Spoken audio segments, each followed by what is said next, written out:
pour toi que je chante. Toi qui l'as tant mérité. Juste une mélodie pouvait donner l'espoir à tous ceux qui se retrouvent sans voix, en criant vers le ciel que Dieu nous entend. Les soignants sont tous unis sur ce rythme. Sur ce rythme,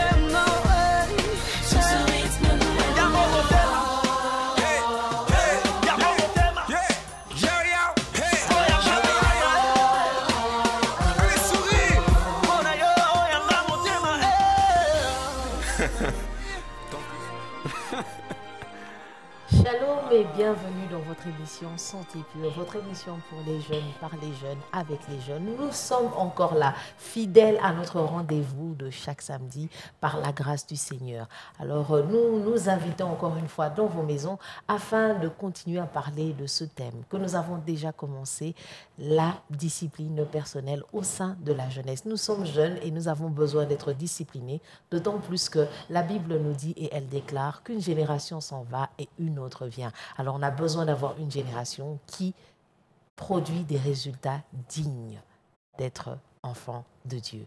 Alors nous voulons continuer à parler de ce thème et nous parlons de la discipline personnelle, le deuxième numéro. Je ne suis pas seule sur ce plateau, je suis avec des charmantes personnes sur ce plateau que je m'en vais présenter tout de suite. Juste à côté de moi, il y a la sœur Patience Ntalaja à qui je dis shalom.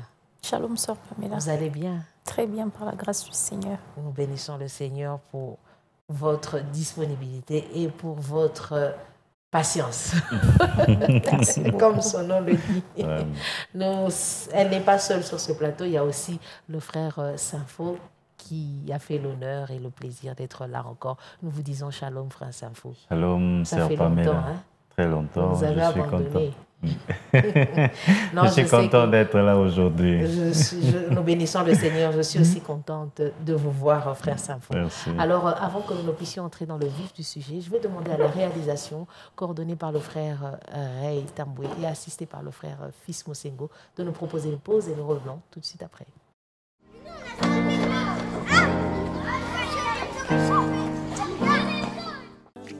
Un homme a dit la discipline est essentielle à notre développement spirituel. Et ben nous voulons en développer tout à l'heure sur ce plateau. Alors je vais commencer. Nous avons déjà parlé de la discipline avec les autres invités qui étaient là. Alors nous voulons continuer et je commence par vos frères Saint-Faux. La discipline est un combat. Chaque jour, on n'a pas envie de faire telle chose, on a envie de faire quelque chose. Alors ce combat nous emmène en tant que jeunes à nous surpasser. Voilà. Alors, croyez-vous que la discipline, c'est faire ce qu'on doit faire et non ce qu'on n'a pas envie de faire? Merci beaucoup pour la parole. C'est une question très pertinente en ce qui concerne la discipline, parce que la discipline est au centre de la vie de chaque homme et particulièrement au centre de la vie chrétienne. Alors, par rapport à votre question, il est vrai que dans l'homme, il y a ce dualisme, c'est-à-dire la réalité entre ce que l'on veut faire et ce que l'on doit faire. Alors, la discipline intervient par rapport au but que nous voulons atteindre. Quel est le but à atteindre? Le but à atteindre définit le moyen à emprunter. Par exemple, je veux réussir, je ne dois pas m'accrocher simplement à ce que j'ai envie de faire. Parce que généralement, l'homme a toujours des désirs qui tournent vers le repos, vers le relâchement. Or, je veux réussir, puisque je veux réussir, je dois plutôt faire ce que la réussite recommande, c'est-à-dire me mettre au travail, répéter les notes, revoir les notes, travailler dans les secrets.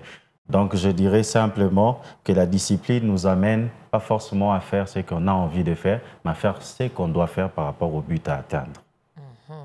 C'est un problème de but à atteindre et nous devons le faire. Alors, sœur Patience, vous me dites quoi? Non, frère Saint-Faux, moi je ne suis pas d'accord. Des fois, on a envie de rester tranquille, quoi. On ne se discipline pas. Elle sourit. Alors, dites-nous, c'est quelque chose qu'on a envie de faire ou qu'on n'a pas envie de faire? Bon, la discipline, c'est quelque chose qu'on doit faire.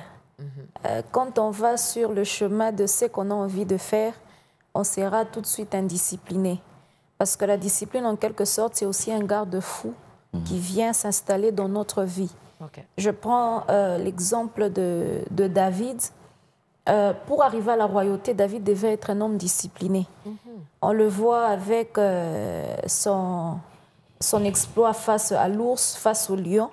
Et si David n'avait pas pu sortir les brebis de la bouche de l'ours et du lion, je ne suis pas sûre que David devrait faire face à Goliath sur le champ de bataille. Et au-delà de tout, la discipline de David l'a conduit même à ne pas tuer Saül. Lui-même, il dit, je ne poserai pas ma main sur loin de l'Éternel. Parce que, disons-nous la vérité, Saül était servi sur un plateau à David. David pouvait bien le tuer, toutes ces choses, mais David n'a pas fait ça parce que David était un homme discipliné. Le frère Saint-Foy a bien donné la définition de la discipline, c'est qu'on se fixe des objectifs, c'est en se fixant des objectifs qu'on sera discipliné. Tant qu'on vit vaille que on vit comme bon, je vis pour vivre, on sera un homme indiscipliné et on se rendra compte après qu'on a commis beaucoup d'erreurs dans la vie à cause de notre manque de discipline. Donc la discipline est très importante parce qu'elle est comme un garde-fou qui vient nous éviter de commettre certaines erreurs dans la vie. Donc, si je comprends bien vos deux réponses, on doit, même si on n'a pas envie de faire quelque chose, on doit le faire. D'autant plus qu'elle a donné un bon exemple. David était jeune. Hein? Jeune, oui. Et il était jeune comme vous et moi et vous qui nous suivez à la maison. Et il a su se discipliner à ce moment-là. Waouh! C'est pas seulement le fait qu'il était spirituel au fond de lui, qui n'a pas voulu toucher au un de Dieu, mais aussi dans sa discipline. Je suis sûre qu'à la maison, on lui disait, il ne faut pas se battre contre les grandes personnes. Tout à fait. Et il a su reproduire lorsqu'il a été à un certain âge, parce que la jeunesse va de 17 à, quelqu'un a dit jusqu'à 77 ans. Exactement. Nous bénissons le Seigneur. Alors, Sœur Patience, je vais rester vers vous. Alors, pensez-vous que l'une des qualités que beaucoup de personnes aimeraient avoir, c'est la discipline en tant qu'être humain et en tant que jeune chrétien? Est-ce que c'est une qualité que beaucoup de personnes aimeraient avoir ou pas? Ou quelqu'un va dire, bon, je suis déjà généreuse ou généreux, j'ai autre chose, est-ce que je peux me contenter juste de ça? Au fait, je peux même aller un peu plus loin. C'est que nous devons aspirer à être disciplinés. Parce que c'est très important. L'indiscipline produit beaucoup de fléaux, beaucoup de problèmes, beaucoup de difficultés. L'indiscipline va même à diviser les gens, vous voyez. Parce que quand on n'est pas discipliné, c'est compliqué. Je crois qu'au-delà d'aimer, d'être discipliné, nous devons aspirer à être disciplinés. Prenons par exemple Samson. Samson, nous voyons que ce n'était pas un homme discipliné. Voyez-vous ce que ça a créé? Il est allé jusqu'à se retrouver sur les cuisses d'une femme. Et au-delà de ça, il a même dévoilé le secret. Je crois que ce secret, il n'y avait que Samson, sa maman et son papa qui le connaissaient. Mais Samson est allé de manière simple, à l'aise, très facile, oui, quoi. Il dit, tu vois, bon, ça se trouve dans mes cheveux, quoi. Tu peux faire tout ce que tu veux. Ma force se trouve dans de légèreté, voilà le mot que je cherchais. Et bon, il s'en fout, quoi. Il s'en fout du reste, il s'en fout d'Israël, il s'en fout de Dieu qui a placé ce potentiel en lui, il s'en fout de ce que le cœur de Dieu pouvait ressentir en ce moment-là. Donc, vous voyez, l'indiscipline de Samson est allée jusque-là. Bon, Delilah aussi se dit, là, je suis sûre que Samson m'a donné le bon truc, quoi. Je sais maintenant que la force, le secret de la force de Samson se trouve dans ses cheveux. Et on a coupé les cheveux de Samson, on l'a crevé les yeux, il est devenu une marionnette pour les Philistins. Lui qui était un homme fort, intouchable aux yeux des Philistins. Les Philistins avaient peur de lui, quelqu'un qui peut tuer ses ennemis avec des renards jusqu'à ce point. Mais on se rend compte que Samson est devenu vulnérable. À cause de l'indiscipline qu'il avait. Donc, c'est très important d'aspirer à la discipline, de fournir beaucoup d'efforts, au fait. Pour être discipliné, nous devons vraiment fournir beaucoup d'efforts. C'est vrai que ce n'est pas facile. Au début, vous avez parlé d'un combat. C'est exactement ça. Il y a un combat entre deux natures. La nature de discipline et la nature d'indiscipline. Donc, on doit se battre. Et je crois qu'avec l'aide du Seigneur, la nature de discipline doit prôner sur la nature d'indiscipline. Parce que quand on est discipliné, ça nous évitera d'avoir beaucoup de problèmes, d'avoir trop de chocs dans la vie. Et quand on est discipliné, c'est vraiment important et c'est très bien pour la vie. Nous bénissons le Seigneur. Frère Sanfo était en train d'hocher la tête et de dire voilà. Ah oui. Alors nous voulons aussi vous écouter, Frère Sanfo. Est-ce que c'est l'une des qualités que beaucoup aimeraient avoir? La sœur Patience est allée un peu plus loin. Et vous, est-ce que vous pouvez me dire que c'est une qualité que beaucoup aimeraient avoir? Tout à fait. Je m'aurais dire ceci avant de répondre, que j'étais content d'écouter une personne disciplinée. Voilà, sa réponse prouve déjà que c'est une personne disciplinée. Bénissons le Seigneur. Voilà, la discipline, de par sa définition, telle qu'elle a été définie lors de l'émission passée par ceux qui nous ont précédés, elle est une aptitude qui est au centre de la vie chrétienne. Il n'y a pas un seul domaine de la vie qui ne fait pas référence à la discipline. Ok. En tant que parent, on doit être discipliné.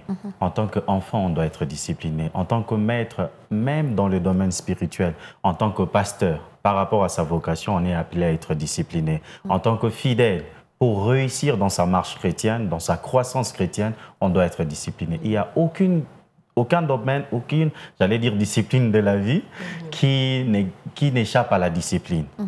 Tout, pourquoi? Comme je l'ai dit à la première question, c'est par rapport à l'objectif à atteindre. Je crois qu'aussi notre sœur Pamela a réussi jusqu'à aujourd'hui, non seulement à maintenir le cap, et aussi à grandir dans sa vision de l'émission Sentier Pur, parce que quelque part, elle est disciplinée. Même dans les cadres de médias, il faut une certaine discipline pour réussir. Donc, pour ne pas revenir à ce qui a été déjà bien dit par la sœur Patience, la discipline nous accompagne dans tout ce que nous faisons et chacun doit aspirer à la discipline et chaque homme doit beaucoup aimer la discipline. Nous bénissons le Seigneur. Alors tout à l'heure, la sœur Patience parlait de Samson qui a vendu le secret que précieusement le Seigneur lui avait donné. Il y a une pensée qui m'est venue. Samson, quand même, cher Samson, il ne faut pas vendre le secret à cause des cuisses des lilas. Il y a quelqu'un sur qui on voyait ses cuisses dans Apocalypse, c'est Jésus-Christ. Mais quand on a vu ses cuisses, c'était pour voir qu'il était écrit le roi, le Seigneur des Seigneurs. Amen. Là, c'est le meilleur endroit où on peut laisser, qu'on puisse avoir les cuisses du Seigneur. Ce n'était qu'une parenthèse que je ferme rapidement. Vraiment. Alors nous poursuivons avec nos questions, nous continuons à parler de la discipline. Alors frère Sanfo, est-il possible pour nous jeunes, si nous voulons accomplir la volonté de Dieu dans notre vie, bien sûr, est-il possible que nous puissions être disciplinés personnellement dans tous les domaines? Vous avez fait allusion à ça, vous avez touché quelques domaines, mais là, on est en train de parler de la volonté de Dieu. Est-ce que la discipline entre dans la volonté de Dieu ou pas? Ou bien la volonté de Dieu est à part et la discipline aussi à part? Merci beaucoup. En partant de cette question, j'aimerais dire ceci. Tout jeune, puisque nous sommes dans le cadre d'une émission de jeunes, tout jeune qui veut accomplir la volonté de Dieu doit nécessairement être discipliné. La discipline nous permet de faire la volonté de Dieu de manière directe. Je ne connais pas un seul serviteur de Dieu qui a réussi avec le Seigneur et qui n'a jamais été discipliné. Parce que la vie chrétienne, nous ne l'oublions pas, nous vivons la vie chrétienne dans ce corps. Et ce corps a des désirs qui sont contraires à la volonté de Dieu, à la parole de Dieu. Là, la discipline intervient parce que la discipline est aussi définie comme étant la capacité de se maîtriser. Pour avoir une certaine maîtrise de soi, il faut être discipliné. La vie chrétienne a des exigences. La Bible nous recommande, par exemple, de lire la parole de Dieu. La Bible dit dans Josué chapitre 1, verset 8, que ces livres de la loi ne s'éloignent point de ta bouche, médite-les jour et nuit. Pour rester dans cette recommandation du Seigneur, il faut une certaine discipline. Lire la parole de Dieu chaque jour, lire la parole de Dieu fréquemment, régulièrement. Il faut une certaine discipline. Je prends un autre exemple, pour par exemple prier, maintenir une vie de prière, il faut une certaine discipline. Vous devez savoir, par exemple, vous isoler à un certain moment, vous détacher des autres pour aller seul dans un coin et prier. Pour rester fidèle au programme de l'Église, il faut une certaine discipline. Parce que le monde ne nous accorde pas toujours le temps. Et pour rester fidèle au programme de l'Église, nous devons nous discipliner. Tantôt, je veux revenir sur ce que vous avez dit. En tant que chrétien, par rapport aux convoitises de la chair, il faut rester discipliné. Sinon, vous allez vous retrouver dans des compromissions et après compromissions. Au lieu d'avancer dans votre vie chrétienne, vous serez en train de faire des prières de repentance, repentance, repentance. Et vous verrez de l'autre côté ceux qui sont disciplinés en train d'évoluer, en train d'avancer. Et vous n'allez pas avancer. Bref, je dirais, tout chrétien, tout jeune chrétien qui veut faire la volonté de Dieu doit nécessairement se discipliner dans tous les domaines, chrétiennes et voire non chrétiennes. Donc, dans tous les domaines, donc, même sur la route, ils peuvent se discipliner. Tout à fait. Donc, on n'a pas besoin d'avoir le Saint-Esprit pour être discipliné. Nous bénissons le Seigneur. Alors, je me tourne vers vous, sœur Patience. Alors, qu'est-ce que vous pouvez nous dire par rapport à ça? Au fait, pour faire la volonté de Dieu, il faut être discipliné. Je peux prendre un exemple, l'exemple de Néhémie. On se rend compte que dans cette histoire de Néhémie, il y a la part de Dieu et la part de l'homme. Et aujourd'hui, nous avons des chrétiens qui se plaignent beaucoup pour dire depuis que le Seigneur m'a promis, il ne fait pas, depuis que Dieu a dit, il ne fait pas. La question qu'on doit se poser, la meilleure des questions, c'est de savoir est-ce que nous sommes disciplinés? Ça, c'est une question qu'on doit se poser. Parce qu'il y a plusieurs personnes qui, c'est vrai, Dieu a parlé, mais après avoir parlé, qu'est-ce que Dieu t'a demandé de faire que tu n'as pas fait afin d'atteindre les résultats, les objectifs auxquels lui, il t'attendait? C'est important d'être discipliné. Néhémie, le Seigneur a fait sa part. Dieu a envoyé quelqu'un, Anani, pour venir parler à Néhémie de la destruction de la muraille. Ça, c'était la part de Dieu, de faire parvenir à Néhémie l'information de la destruction de la muraille. Mais quelle était maintenant la part de Néhémie dans cette affaire? C'est vrai que Néhémie devrait prier. Il dit, je fus plusieurs jours dans la désolation, je priais, jeûnais devant les dieux des cieux et toutes ces choses. Mais au-delà de tout, il y avait une deuxième part dans ce que Néhémie devrait faire. C'était de se lever et d'aller affronter le roi. Pour dire au roi, je dois aller rebâtir la muraille qui a été détruite. Néhémie n'a pas croisé les bras. Et encore un peu plus loin, je crois que ça doit être au 6e chapitre, il y a des gens qui sont venus proposer à Néhémie d'aller se cacher dans le temple à cause d'un coup foireux qu'on avait comploté contre lui. Mais Néhémie n'est pas parti parce que c'est un homme discipliné. Il savait que dans le temple, je n'avais pas le droit d'entrer dans le temple parce que je n'étais pas un lévite. Il n'y avait que les lévites qui avaient le droit d'entrer dans le temple. Néhémie a dit, qui suis-je pour entrer dans le temple? Néhémie a compris tout de suite que s'il allait dans le temple, c'était sa mort qui était assurée. Alors, en tant qu'un homme discipliné, il s'est dit, comme c'est Dieu qui m'a envoyé jusqu'ici, c'est Dieu qui a envoyé Anani vers où j'étais afin de me donner l'information. Ce même Dieu-là me gardera. Je reste ici pour voir les personnes qui viendront pour me tuer. Et encore, on va encore un peu plus loin. Sambala, Tobidja, les Ammonites et les Arabes ont encore envoyé, je crois 14 fois, des hommes pour dire à Néhémie, viens, on va se rencontrer, viens. Néhémie refuse d'aller parce que Néhémie était un homme discipliné. La discipline nous évite certaines embûches et nous, facilement, tel que le frère Saint-Fou l'a dit, facilement nous parvenons à accomplir la volonté de Dieu. Quand on est discipliné, on sait tout de suite savoir que je dois être à côté de quelqu'un qui va m'aider à faire telle chose. Et quand on est indiscipliné, on va tambola, on va chez n'importe qui, on entre dans n'importe quelle maison, on fréquente n'importe qui parce qu'on ne sait pas exactement qu'est-ce que Dieu veut pour nous. Mais quand on sait ce que Dieu veut pour nous, facilement, on sait s'attacher à des hommes solutions, à des femmes solutions qui savent te propulser dans le domaine où tu es, pas seulement spirituellement, même dans le domaine, par exemple, des affaires, du travail, des études. On sait s'attacher à des personnes qui facilement vous propulsent et vous amènent à atteindre les hauteurs auxquelles Dieu vous attend. Waouh! Je vais prendre la phrase du frère Saint-Fou. On sent que c'est une personne disciplinée. On sent que la parole de Dieu est en train de couler. En tout cas, j'avais l'impression d'être devant la chair. Serpent de Dieu.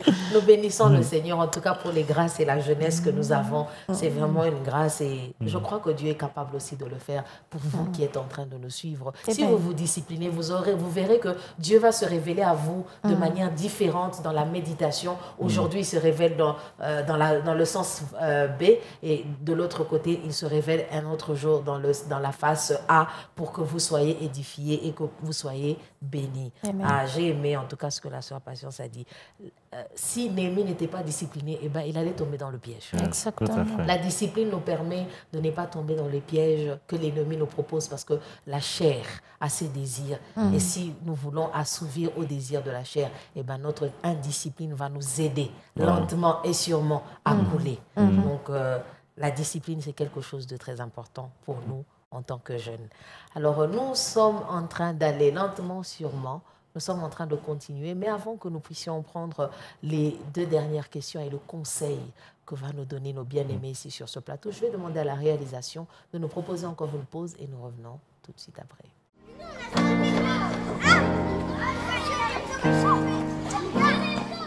Que vous nous prenez en cours, nous sommes en train de parler de la discipline. Nous continuons sous ce thème, la discipline personnelle au sein de nous, les jeunes. C'est le 2e numéro. Par la grâce du Seigneur, peut-être qu'on aura un 3e numéro. Il y a tellement de choses à dire sur la discipline et nous sommes en train d'avancer. Alors, je vais me tourner vers le frère Saint-Faux, encore une fois. La décision que nous prenons peut-elle devenir une habitude disciplinée? Parce que chaque jour, dans la discipline, c'est une décision que nous prenons, c'est un choix que nous faisons.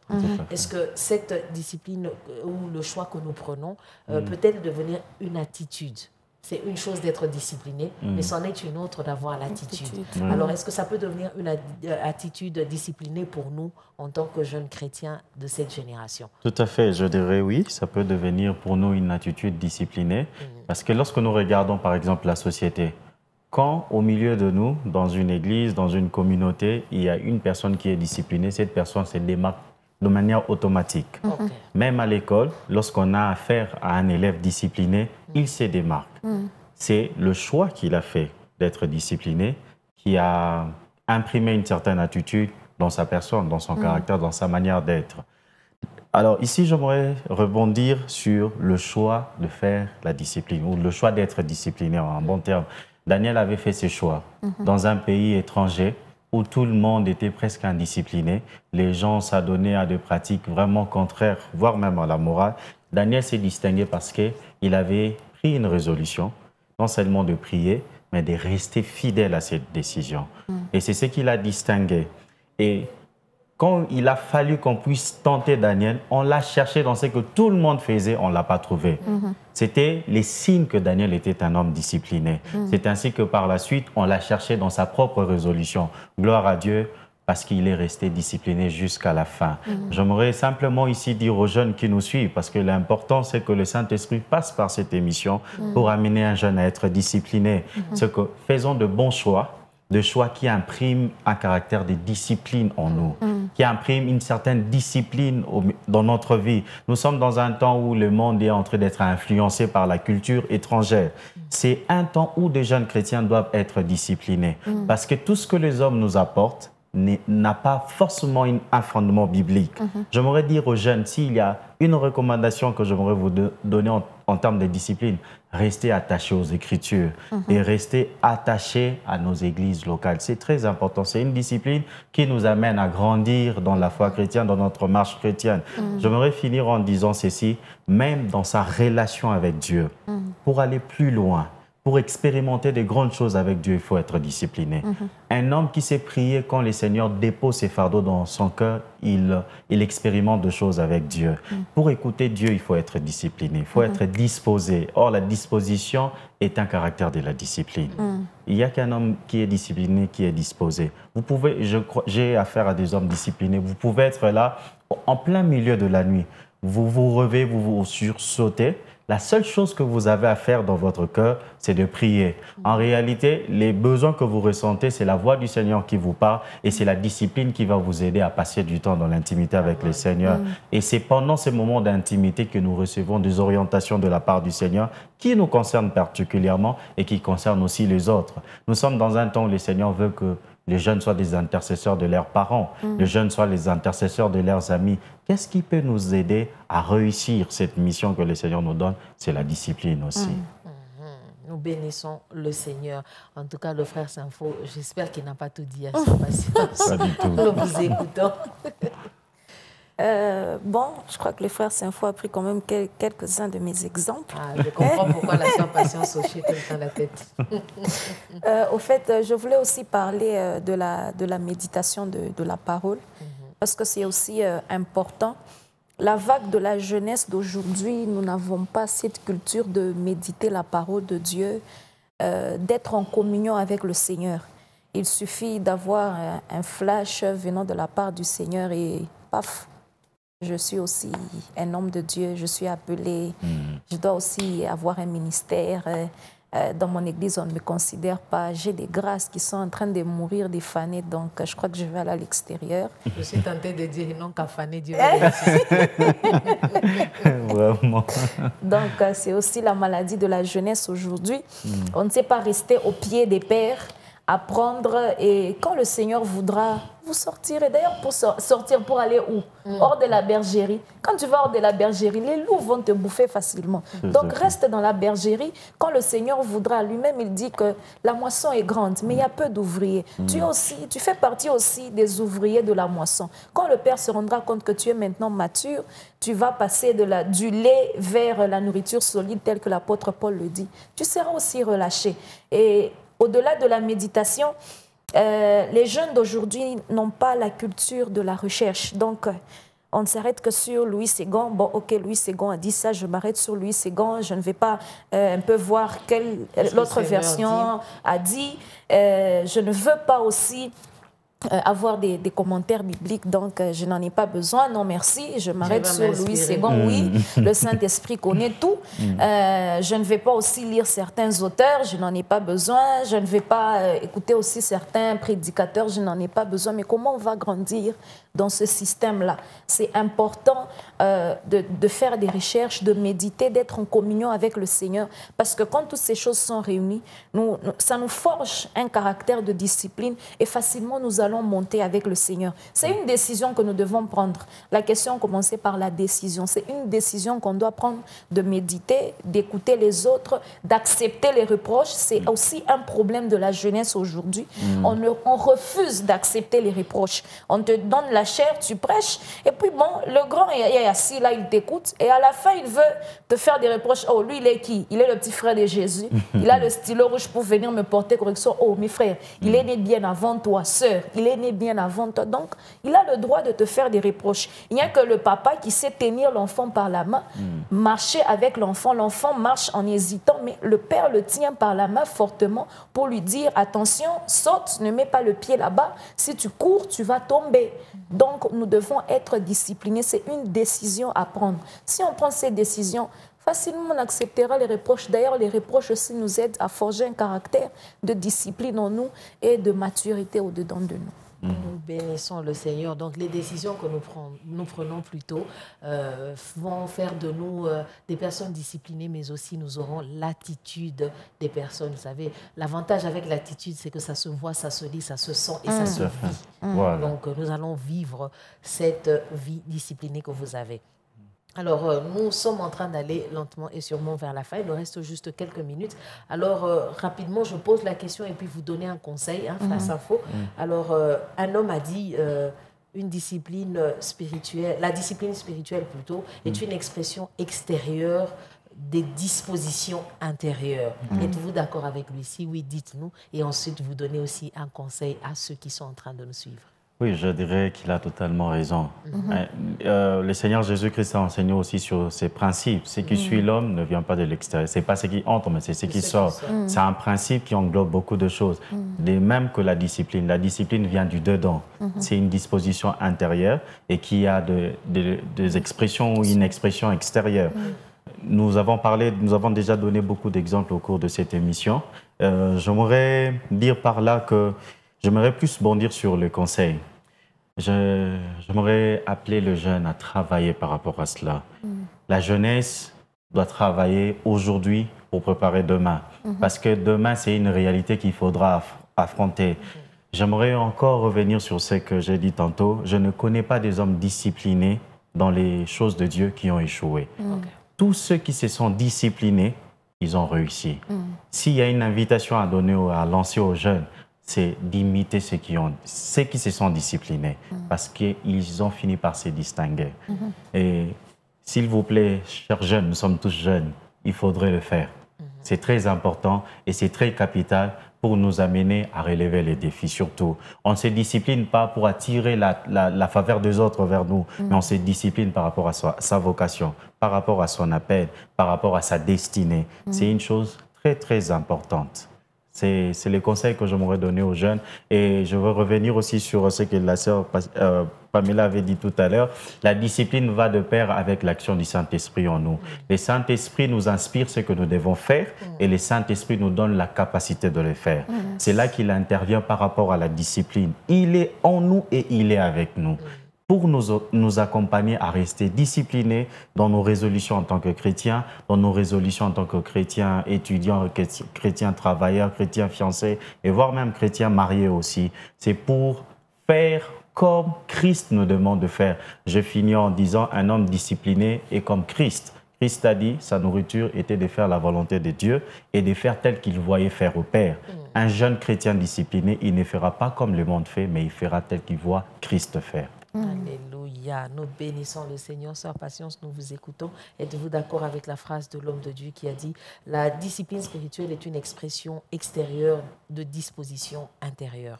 Et donnez-nous aussi le conseil. Exactement, je suis d'accord avec cet homme de Dieu. Du reste, l'apôtre Paul est en train de dire que c'est de l'invisible qu'a été créé ce qui est visible. Donc, c'est de là qu'a été tiré le visible. On ne peut pas dire qu'un homme est intelligent. Ça ne se lit pas sur le visage. Donc, il faut être avec la personne pour sentir que cette personne est intelligente, cette personne est sage. Ça va aussi de pair avec la discipline. Et pour le conseil, j'aimerais parler à deux catégories de personnes. La première catégorie des personnes, ce sont les personnes qui vivent déjà une vie disciplinée, une vie de discipline que dans tous les domaines, dans le domaine spirituel, marital, professionnel, estudiantin et tout ce que vous voulez. J'aimerais les encourager de continuer sur ce chemin de la discipline et de toujours demander l'aide au Saint-Esprit, de les aider à continuer à marcher sur ce chemin de la discipline. Et la deuxième catégorie des personnes auxquelles j'aimerais m'adresser, ce sont ces personnes qui se posent la question depuis que l'émission a commencé jusqu'à la fin. Peut-être qu'ils ont suivi même le premier numéro. Ils se disent, mais j'ai toujours fourni des efforts pour être discipliné. Comment je dois faire pour être discipliné? Qu'est-ce que je dois faire? J'essaye, mais je trébuche toujours, j'essaye, mais je tombe toujours. J'essaye, je rentre toujours vers mon ancienne habitude. J'ai une bonne nouvelle pour ces personnes, c'est que le Seigneur est là.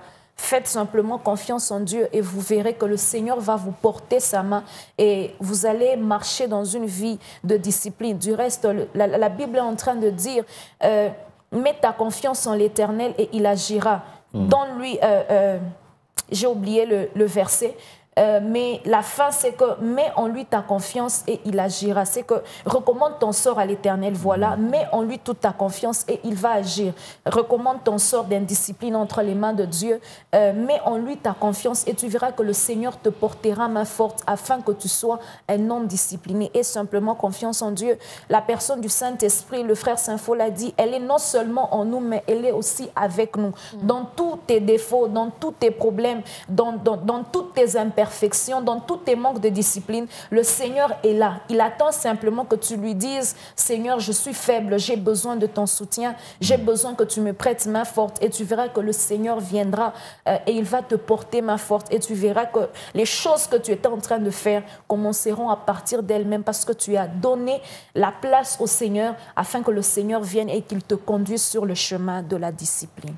Voilà. Merci beaucoup, Sœur Patience. Merci beaucoup, Frère Saint-Faux, pour votre disponibilité encore une fois. Vous l'avez compris, nous sommes arrivés à la fin. Les conseils ont été forts, poignants. Quitte à vous de les mettre en pratique. La mise en pratique, c'est aussi une forme de discipline. Alors, je vous dis merci à vous qui êtes fidèles à cette émission. Merci à toute l'équipe qui m'accompagnait, le frère Ray, le frère Fils Mosengo, et à vous aussi qui êtes toujours fidèles. Alors, je vous souhaite le shalom de Dieu dans vos maisons et je vous dis d'ici là, portez-vous bien et à très bientôt. Ciao, ciao.